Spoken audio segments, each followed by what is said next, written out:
Hey everyone! Welcome to Key Drama Hangout, your weekly review and your favorite dramas episode by episode. I'm Kat, and with me I have Melody and Sarai. Hi guys. Hi. Alright, so today we'll be reviewing episodes 9 and 10. If you haven't seen our review on episodes 7 and 8, check out the link in the description box below. Okay, so who has an oh my gosh moment? Me. Huh. Well, okay, so my moment was more of because it was relatable to me that I was like, oh my gosh, someone has gone through the same instance. And it was when Doppelganger and main chick, yeah, Oh. sorry, they finally like have the issue where like all of Doppelganger's lies are starting to come out more, and Mm. so then they actually get in a fist fight. Well, not a fist fight, but like the cat fights where they like fall on the floor and then they roll around and they're like, and then Yeah. they push each other. So that was like relatable to me because I've had instances where like friends have started to be like change who they are to match like different things or try to like take my friends away so they start acting like me to get like their friends and all that stuff. And so I've definitely had those moments. And so when Homestar finally just like was fed up and she was like started calling her out on it more and more, it was definitely relatable to me, and that's why I was oh my gosh. The only difference is that me and that person that left this silent I don't like you phase and never talk to each other. So I actually like Homestar's moment more because like she actually got to like let it out without actually hurting anyone, but was still able to have that physical fight that I feel like most people need in life. I didn't have really like a specific scene of an oh my gosh moment like you did. Mine was more like an entire person. So the psychopathic sister, um, in Inha. Inha. Oh my gosh. I just want to like I want to grab her by the hair and rip it out and be like, "Why are you so spoiled? Like, why can't you just understand like just do this little thing, just go get this little certification that he wants you to get, and then you'll have this job and you'll be able to pay for the stuff that you want to do." And then whenever she goes to his like apartment or whatever to try to stay there, and she gets into the apartment and she's like, "Ew, why does it stink? Ooh, why is it so small? Ooh, is that the bathroom? You don't have bugs, do you?" And I'm like, "You're not really in a position where you can be complaining about this stuff right now. Are you? Like, shut up. Shut up and be thankful that he's still taking you in." Every time she came on the screen, I was just like, ugh, not her again. Ugh. Whenever she tried to go to somebody's house to stay with him for the night, she was like, "Oh, you're doing this to me? Like, two can play that game. Like, I can be bad to you too," kind of thing. So I can't figure out if he knows what she's doing and it's a plan between the two of them, or if it's a plan that she has to get rid of Soul so that she can get back with Sombe. I think it's just Somebody trying to use her to do his work, like he always does with Yeah. everything. Yeah.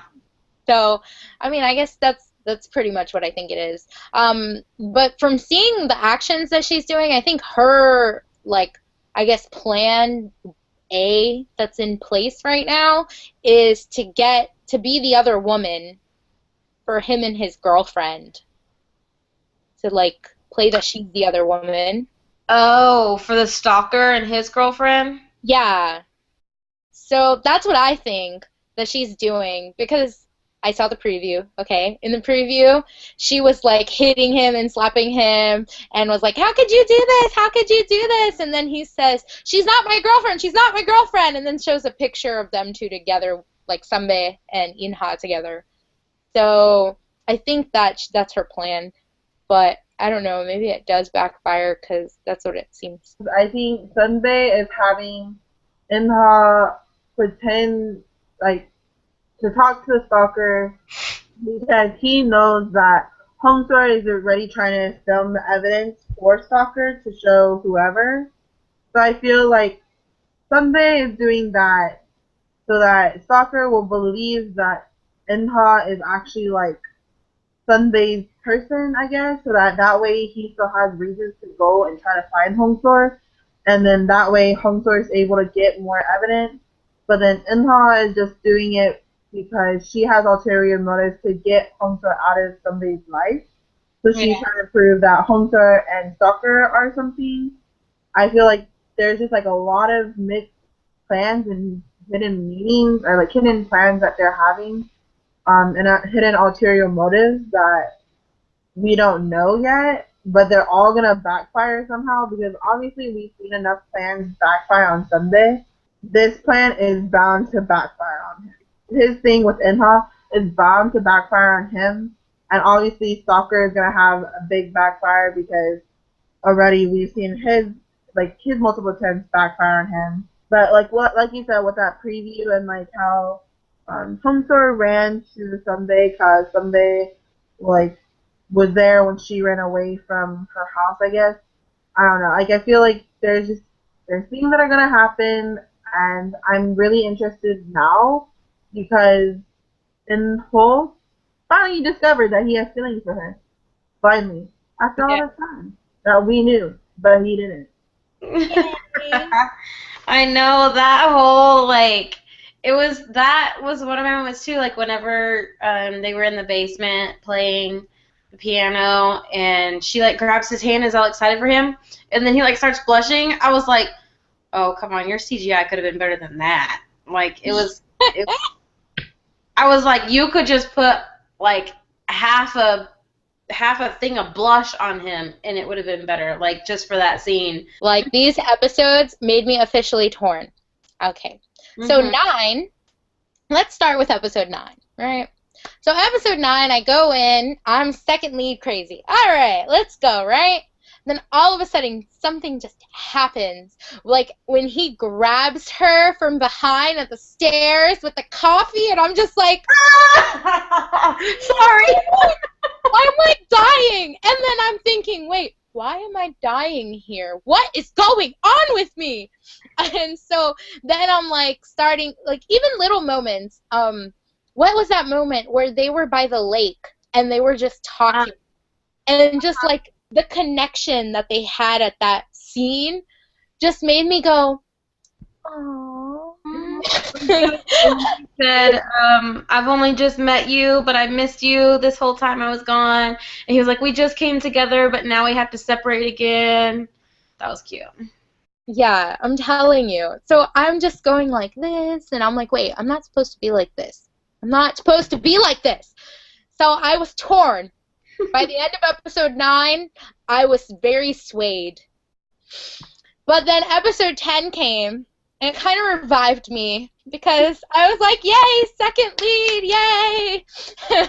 Finally knowing that, you like her, you like her, blah, blah, blah. And she's there, and they're just so cute together, and I just love them together.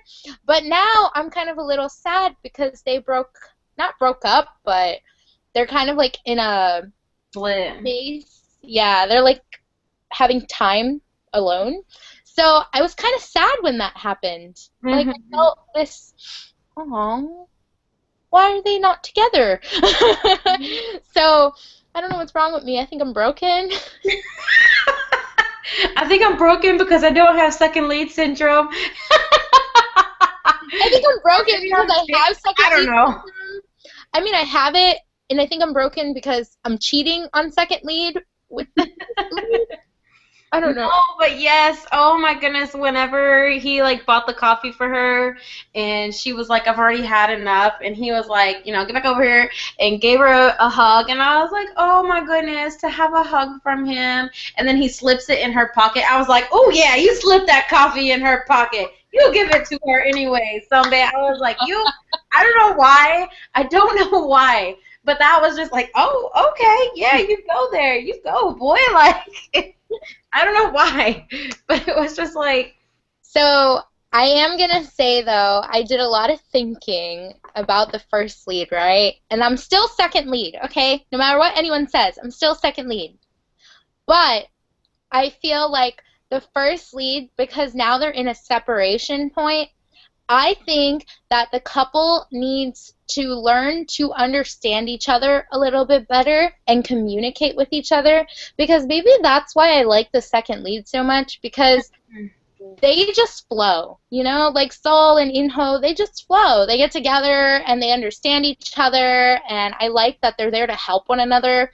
Like, he helps her gain, like, this confidence, and she helps him try to get his GED, you know? Like, they help each other out, they communicate well. But her and Yujong, I'm like, you guys don't help each other, you don't communicate, what are you guys doing? You know, why? What kind of couple are you? Yeah. And so I think that's the problem, that they just don't understand each other. And she was right to take the separation time, I think, because she doesn't understand him, he doesn't understand her, and I think time apart is going to make them miss each other more, and then realize, wait a minute, you know, if I really like this person, I'm going to make the effort, you know? So that's what I feel like is missing. Well, and he even said, like, in that lake scene, at the lake scene, she was like, he was like, I'm waiting for, that's what he said. He said, I'm here, you know, I'll be waiting for you whenever you come back. And she was like, oh, so you can stay where you're at and I'm going to you. And he was like, well, I'm working on myself too. Like, you already saw, like, that moment where he was like, he realizes he's got things he's got to work out, like, to meet her halfway, to, like, be able to be normal, I guess. This is pretty normal. Well, at least to understand her. Yeah. I feel like maybe next episode she's going to realize it too, because I do feel like he's trying. I do. Mm-hmm. So I can't be upset with him or look at him weird, like, is he a bad person? Because if this episode this week did not teach me anything, it's that he is trying. He is misunderstood, I'm telling you. This whole time, he's just a misunderstood character, okay? Well, I don't know about misunderstood or whatever, but I know he's trying. I can see when a guy is trying, and he is trying. On another note, I'm almost caught up with the webtoon. It's still in production. The webtoon? It has no ending. The webtoon? Yeah. Wow. So I don't know. I don't really know what's gonna happen. I have like five or six more episodes to read, and then I'm caught up. But it's still making no sense. Webtoon series like episodes. So I don't know. I didn't realize that the webtoon was still in production. I didn't realize it either until I was almost caught up. And then I saw that one came out January 31st. And you're like, oh, that was, 4 days ago. Yeah. So I was like, it's not finished? Anyway. Yeah. Well, that's it for this episode. Thank you guys for watching. Don't forget to share and subscribe, and tell us what you think. What were your favorite moments in this week's episode? If you haven't seen the previous ones, you can always check the description box below and catch up.